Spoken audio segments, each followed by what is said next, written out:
Assalamu alaikum, brothers and sisters. Once again, welcome to our show Beacon. I'm your host, Dr. Hadi Gardezi from Mafazatul Hayat Hospital, Lahore. Today, we are back with part 2 of our discussion on COVID-19 pandemic, but from medical perspective.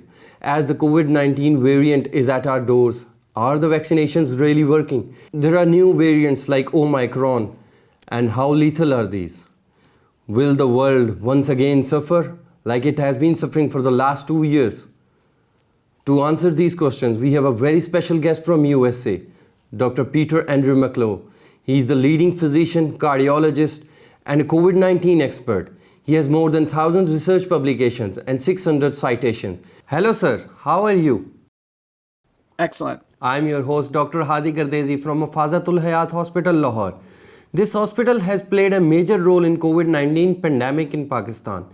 We've treated more than 5,000 patients with 95% survival rate. There were less hospitalization and more outpatient management. We would love to benefit from your experience in COVID-19 pandemic on outpatient treatment, sir. Yes, I'm Dr. Peter McCullough. I'm an academic physician in Dallas, Texas, and I practice both internal medicine and cardiovascular disease, as well as I'm fully trained in epidemiology. And I have been, like you, very involved in the COVID-19 pandemic, and I applaud your center in Lahore on outpatient treatment. None of the major U.S. medical centers have outpatient treatment protocols for COVID-19. And so America, as a result, has the highest number of cases and the highest number of deaths per million population of any country in the world. And I think the reason is because America has not focused on early treatment at our major medical centers and our major medical schools. There are no protocols, for instance, by the Mayo Clinic, Harvard, Duke, any of the famous universities in the United States. They don't have any outpatient treatment protocols for patients. So it's been a giant lapse. What was the main reason in US? Physicians weren't ready for outpatient management rather than just clearing the patients out. I think it was a shame that U.S. major academic medical centers were fearful of treating the virus, and they also displayed therapeutic nihilism. I can tell you that I personally treated all my high-risk patients with the best protocols available, and I collaborated internationally. And I've testified to the U.S. Senate that every doctor should have behaved as I did, every medical specialist, in treating their patients early. The Association of American Physicians and Surgeons and the Frontline Critical Care Consortium were two leading organizations early in the United States that promoted early treatment. But none of the major academic medical centers got on board with early treatment. They remained fearful of the virus. And so therefore, many unnecessary hospitalizations occurred, and American public suffered greatly. What was the main information barrier, sir, between the East and the West? Why weren't doctors following a single treatment guideline? How can this barrier be ended, sir? The U.S. government public health officials did not reach out to the East at all. I personally recognize that Pakistan, Bangladesh, India, many parts of the East were making great advancements in COVID-19, but the U.S. government officials ignored them completely, despite having about a third of American doctors are Indian or Pakistani. There was no collaboration between the American, Indian, and Pakistani doctors and the doctors in Pakistan and India countries. There was no collaboration whatsoever. Why weren't they collaborating? Were there financial gains behind this? I don't know. I'm not Indian or Pakistani, but you can ask those doctors. You can ask them why they didn't treat the patients early in the United States, why they were fearful and didn't collaborate with their family members and other doctors that they trained with back in India or Pakistan. I have no idea.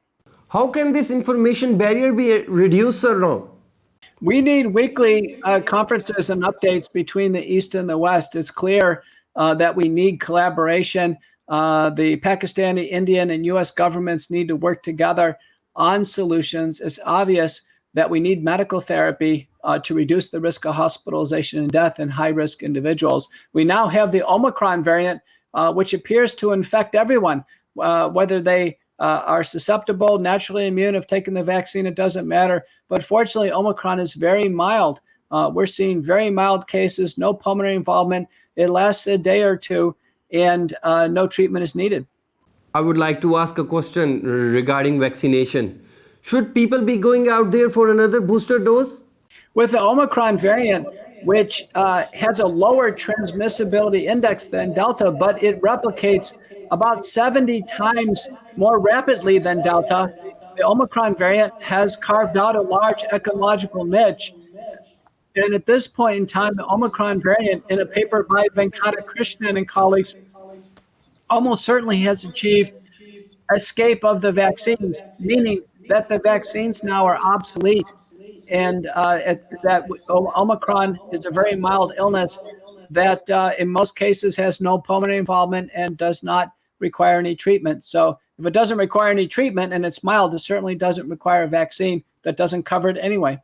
Was the vaccination drive effective? Has it helped contain the virus?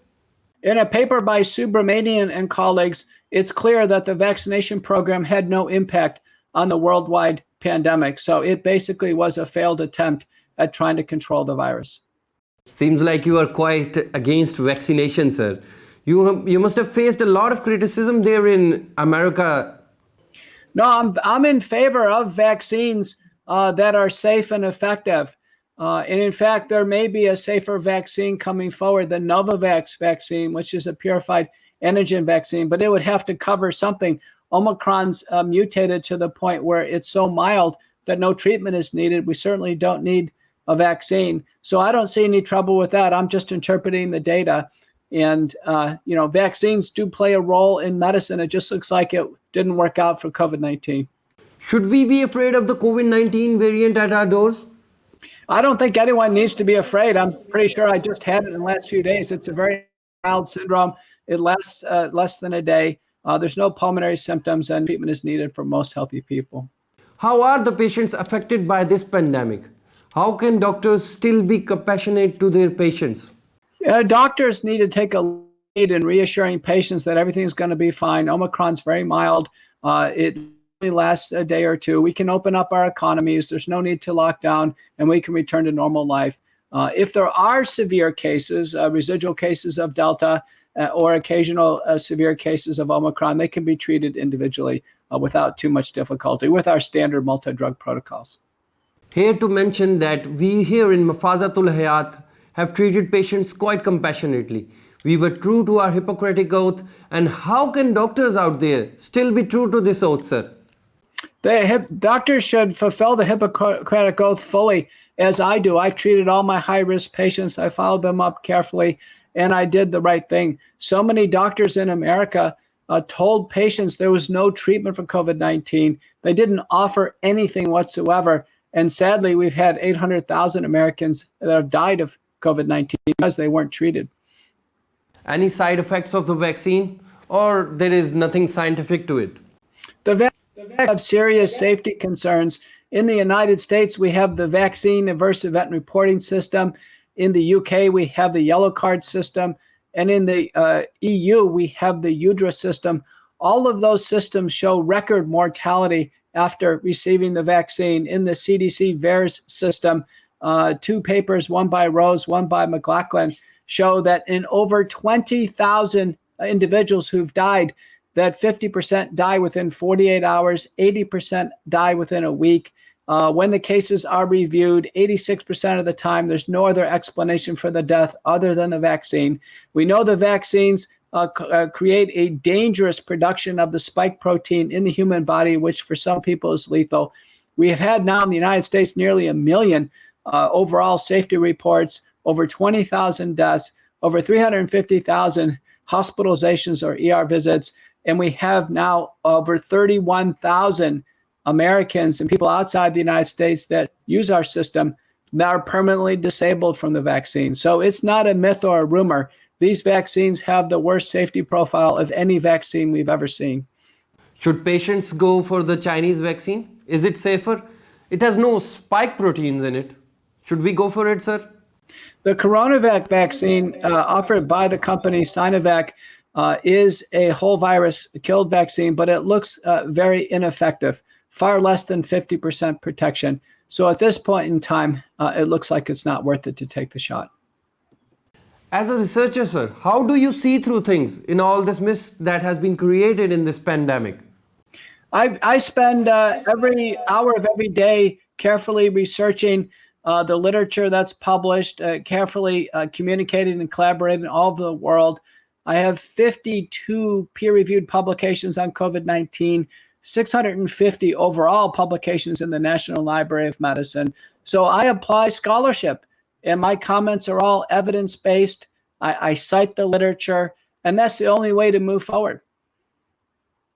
What will be the life expectancy, sir, after this pandemic? No, it won't, because the average age in the United States of someone who has died of COVID-19 is age 83. So it's beyond the current general life expectancy. So it won't have an impact. To all those young researchers, Dr. Peter, listening to you, what will you advise them? Well, one of the things they can do is they can visit my report. I make a report to the world each week on America Out Loud Talk Radio, the McCullough Report, America Out Loud Talk Radio, the McCullough Report. And everything I cite is evidence-based and factual. And, I think that's the only way to move forward. Various entities, whether they be large medical schools, large academic medical centers, or our public health agencies, they are also held to the same standard. The only statements they can make are evidence-based. When presenting the vaccines, they must present the safety information. It's very important. We can't say the vaccines are safe and effective unless we prove it. And so far, that proof has not been there. We have seen reports of myocarditis here in Pakistan related to Pfizer and Moderna. Is there any truth to it, Dr. Peter? But in the United States, the FDA has warnings on Pfizer, Moderna, the messenger RNA vaccines, causing myocarditis in young people. That was placed in June of 2021. Now we have over 16,000 cases in our safety report of myopericarditis. We estimate about 90% require hospitalization. Young people with serious heart damage, chest pain, signs and symptoms of heart failure, EKG changes, very high cardiac troponin blood test, and then signs and symptoms of heart failure and imaging abnormalities on echocardiography, at least in a quarter. These are record numbers.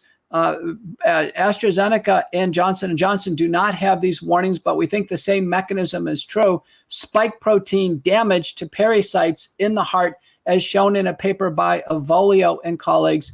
And then in a recent paper by Rose and myself in Current Problems of Cardiology, we demonstrated that this can occur all the way up to age 50 in men in the VAERS system. It peaks around age 17, and it's about 90% men and 10% women.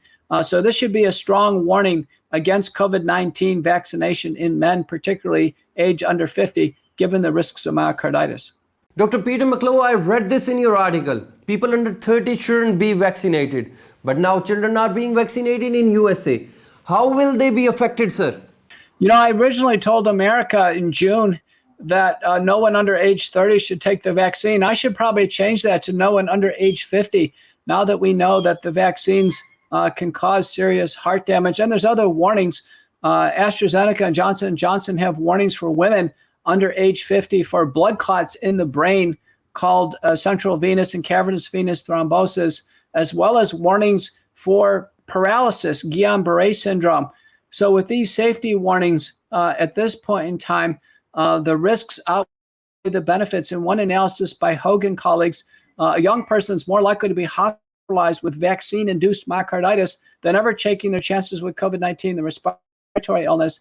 And then an analysis by Kostoff and colleagues have shown that at any age, one is more likely to die after the vaccine than actually take chances with COVID-19 and die of COVID-19. And now that we have the Omicron variant here, which is very mild without any mortality risk associated, at this point in time, there should be no reason why anyone would want to take a vaccine, particularly young people, where we have concerns that potentially fertility, growth and development, and with boosters, we have great concern about oncogenicity with the vaccines. There's too much that's unknown. The safety profile isn't good, and it looks like the vaccines now are simply not going to be needed. I would like to ask a very important question, Dr. Peter. When to hospitalize the patient in this Omicron variant? I think it'll be very rare that you'll have any Omicron patients that would require hospitalization, but it would be the same judgment of having obvious respiratory failure or other conditions that warrant treatment, like volume depletion or other complications, for instance, a superimposed bacterial pneumonia. But it should be very rare. Our experience now in the United States is that it's almost no one who requires hospitalization with Omicron. It's easily managed at home. Most patients need no treatment whatsoever. One of the most important things to do for Omicron is nasal and oral povidone iodine rinses and washes. And in a paper by Chowdhury and colleagues from Bangladesh clearly showed that treating the virus, actually killing the virus in the nasal passages with 1% or less povidone iodine, squirting it up the nose, sniffing it back, and spitting it out. That can be done twice a day preventively and even up to every 4 hours in acute treatment. That's very effective. In fact, that would be more effective than any vaccine or any other treatment.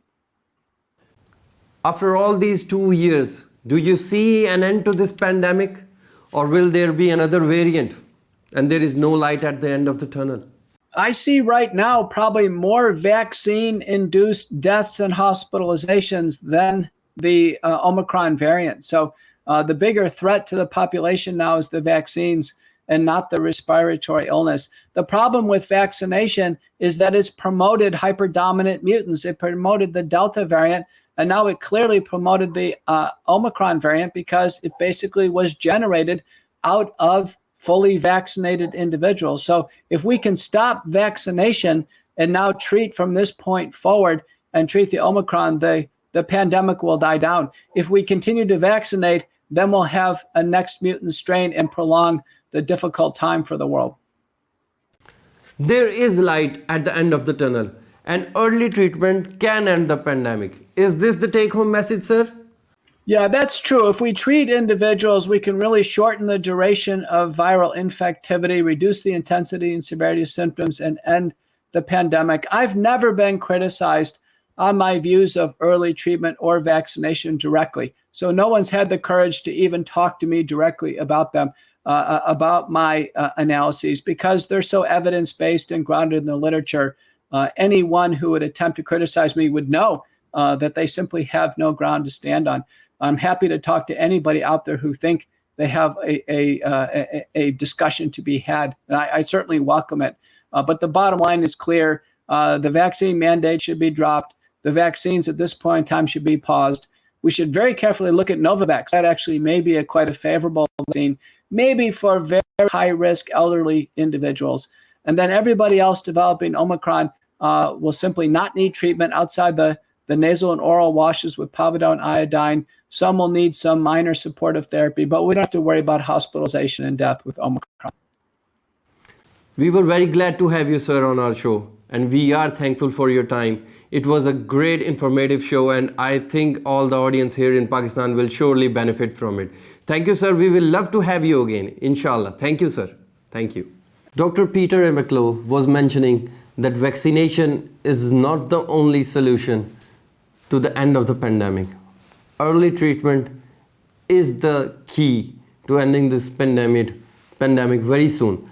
And he was mentioning, if you could kill the virus in your nasal pathway, the Omicron variant is not very dangerous. There is no need to panic about it.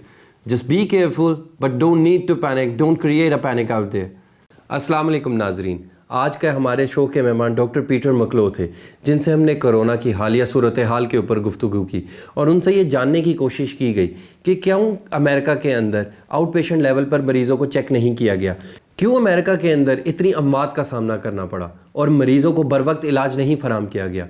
जिसके जवाब में उनका कहना था कि हाँ, ये इंतहाई अफसोसनाक इक़दाम था कि मरीज़ों को बर वक्त इलाज फराहम करने के बजाय उन्हें घरों में बंद किया गया। अगर मरीज़ों को बर वक्त इलाज फराहम किया जाता तो अमेरिका के अंदर इतनी ज़्यादा अमवात वाक़ई ना होती और इंसानियत एक बहुत बड़े नुकसान से बच जाती। और इसी के साथ ही उन्होंने मफाज़तुल हयात अस्पताल की इस कोशिश को भी सराहा कि उन्होंने मरीज़ों को तनहा नहीं छोड़ा, मरीज़ों को बर वक्त फॉलो करते रहे और ओपीडी लेवल पर मरीज़ों का इलाज मुमकिन बनाया। डॉक्टर पीटर मकलो से हमने ये सवाल किया कि क्यों ईस्ट और वेस्ट के डॉक्टर्स ने आपस में एक दूसरे से कोलैबोरेट नहीं किया, क्यों एक ट्रीटमेंट गाइडलाइन नहीं फॉलो की गई, کیوں ایک دوسرے کے ساتھ مس کمیونیکیشن تھی، جس کے جواب میں ان کا کہنا تھا کہ ہاں امریکہ کے ڈاکٹرز نے کوشش نہیں کی ایسٹ کے ڈاکٹر سے کانٹیکٹ کرنے کی، ایک ٹریٹمنٹ گائیڈ لائن بنانے کی، جس کا سراسر نقصان مریضوں کو اٹھانا پڑا۔ ڈاکٹر پیٹر مکلو سے ہم نے ویکسین سے متعلق سوال پوچھا، کیا آیا ویکسین افیکٹو ہے اس وائرس کو روکنے میں، اور کیا ویکسین کا انسانی زندگی کے اوپر کوئی اثر ہے، جس کے جواب میں ان کا کہنا تھا کہ ویکسین کا عمل اس طرح فائدہ مند ثابت نہیں ہوا جس طرح ہونا چاہیے تھا، اور ان کا یہ کہنا تھا کہ میں ویکسینیشن کے خلاف نہیں ہوں، مگر میں سیف ویکسینیشن کو اپروو کرتا ہوں، میں سیف ویکسینیشن کے ساتھ کھڑا ہوں۔ اور انسانی زندگی پر اس ویکسین کا جو اثر پڑا ہے، انہوں نے اس کو کیٹیگوریکلی کہا ہے کہ فائزر اور مڈرنا کے دل کی سوزش کے اوپر بہت سارے کیسز سامنے آئے ہیں، جو کہ ایک بہت افسوسناک بات ہے۔ ڈاکٹر پہ ہم نے حالیہ اومائکرون ویریئنٹ کے متعلق سوال کیا، اور ہم نے ان سے جاننے کی کوشش کی کہ کیا یہ ویریئنٹ زیادہ خطرناک ثابت ہو سکتا ہے، جس کے جواب میں ڈاکٹر پیٹر مائکرون کا کہنا تھا کہ اومائکرون ویریئنٹ سے گھبرانے کی ضرورت نہیں ہے، آپ سب کو اپنے ڈاکٹر سے بر وقت رابطے میں رہنا چاہیے اور جلدی علاج کی طرف موو کرنا چاہیے۔ ڈاکٹر پیٹر مائکرون نے ایک نئی ریسرچ کی طرف اشارہ کیا جو کہ نیزل سپریز کے بارے میں تھی، پوویڈون اور آیوڈین کے نیزل سپریز کا اگر بر وقت استعمال کیا جائے تو اس وائرس کو آپ نیزل پیسج کے اندر ہی ختم کر سکتے ہیں اور ہاسپٹلائزیشن کو کم سے کم کر سکتے ہیں۔ Thank you for watching bacon. I hope you would have benefited from the conversation we had. We will be back with some interesting topics soon. See you soon guys, inshallah. Allah Hafiz.